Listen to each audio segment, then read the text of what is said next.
बोलती गुफा और जादुई फल। एक गांव में एक किसान रहता था जो कि मेहनत करके अपनी रोजी रोटी कमाता था। एक दिन वो अपने खेतों में काम कर रहा होता है कि अचानक वहाँ पे बादल घिर आते हैं, जिससे कि बहुत अंधेरा हो जाता है और बादल बहुत ज़्यादा घिरने के साथ साथ वहाँ पे बारिश भी शुरू हो जाती है। जैसे कि बारिश बहुत ज़्यादा तेज़ हो जाती है तो वो किसान सोचता है कि मैं एक पेड़ के नीचे खड़ा हो जाता हूँ जब तक ये बारिश रुक नहीं जाती। पर पेड़ के नीचे खड़े होने के बाद उसे ये एहसास होता है कि उसे बहुत ठंड लग रही है। जैसे कि बारिश रुक ही नहीं रही थी तो उसने सोचा कि चलो कोई बात नहीं, मैं आज घर चला जाता हूँ।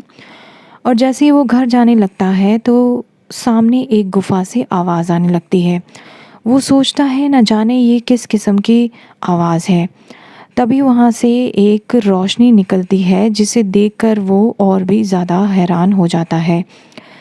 तो उसको ये एहसास होता है कि शायद उसे अंदर जाकर देखना चाहिए कि ऐसा गुफा में क्या है। जैसे ही वो धीरे धीरे गुफा में अंदर जाने लगता है तो अंदर जाकर देखता है कि एक तेजस्वी साधु वहाँ पर तपस्या में लीन है।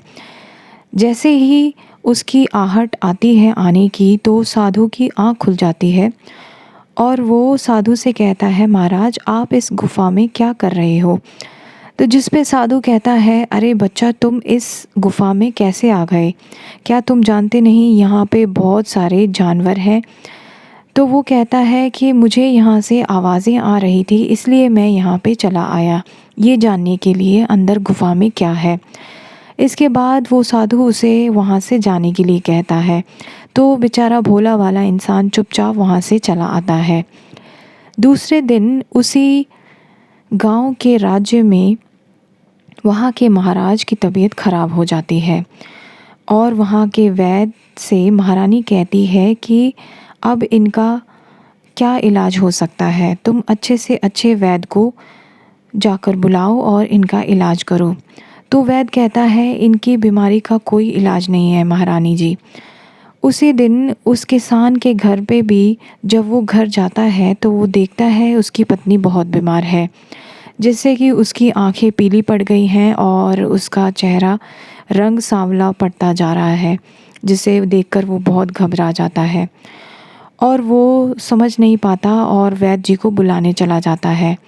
जैसे ही वो वैद्य को अपने घर लेके जाता है तो वैद्य ये देखकर हैरान हो जाता है कि उसकी बीवी को भी वही बीमारी हो गई है जो कि उस गांव के महाराज को हुई है।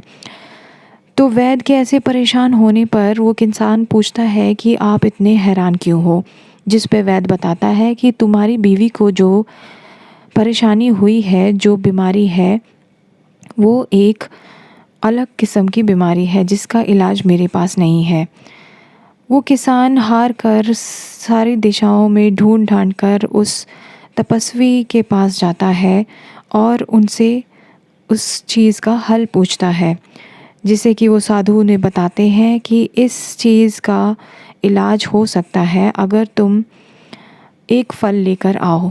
और वो फल लेके आने के लिए तुम्हें एक जंगल में जाना होगा, जहाँ पर वो फल आते ही रात के समय दो परियां आती हैं और वो फल को उसी समय ले जाती हैं। लेकिन तुम्हें इस चीज़ का ध्यान रखना होगा कि वो फल तुम्हें अपनी इच्छा से दें। ये बात सुनकर किसान जंगल की ओर चला जाता है और जाते जाते शाम होने लगती है और अंधेरा भी हो जाता है। अब जंगल में क्योंकि वो पहली बार आया था उसे डर लगने लगता है और वो कहता है कि चलो मैं पेड़ के ऊपर चढ़ के बैठ जाता हूँ। जैसे ही उसे वो पेड़ दिखता है कि वो पेड़ बहुत चमकदार है तो वो उसके पेड़ के पास आ जाता है और उस पेड़ के ऊपर जैसे ही वो फल आता है तो दो परियां वहाँ पे चली आती हैं और उस फल को तोड़ लेती हैं। लेकिन वो किसान रोते हुए उन परियों से ये विनती करता है कि वो फल उसे दे दें, जिससे कि परियां कहती हैं ये फल हम तुम्हें ज़रूर दे देंगे अगर तुम मेरी पहेलियों का जवाब दे दोगे। किसान वो उन पहेलियों का जवाब देने के लिए तैयार हो जाता है। तो परियां पूछती हैं, हमारी पहली पहेली है कि तुम्हें एक पहेली का जवाब देने से पहले सोचना होगा। अगर तुमने जवाब दे दिया तो तुम ये फल ले जा सकते हो। तो किसान कहता है आप पूछिए। तो पहली पहेली पूछती है वो परी कि ऐसा रूम बताओ जिसमें न खिड़की है न दरवाज़ा। जिस पर सोचने पर वो कहता है मशरूम। और जैसे ही उसको सही जवाब मिल जाता है परियां उसे वो फल दे देती हैं। अगले दिन वो घर आता है और आधा फल वो अपनी पत्नी को खिला देता है, जिसे खिलाने के बाद उसकी पत्नी तुरंत ठीक हो जाती है। उसके बाद वो किसान सोचता है कि हमारे राज्य के महाराज भी इसी बीमारी से ग्रसित हैं। तो उनकी पत्नी कहती है कि आप ये फल जाकर महाराज को दे दीजिए ताकि वो भी ठीक हो जाएं। जैसे ही वो किसान फल लेकर महारानी को देता है और उनको कहता है कि ये महाराज को खिलाने से वो ठीक हो जाएंगे, तो महारानी उन्हें वो फल दे देती है। जैसे ही वो फल खाते हैं तो महाराज ठीक हो जाते हैं, जिससे कि वो किसान का बहुत धन्यवाद करते हैं और उसका आभार व्यक्त करते हैं। तो फ्रेंड्स, कैसी लगी आपको कहानी?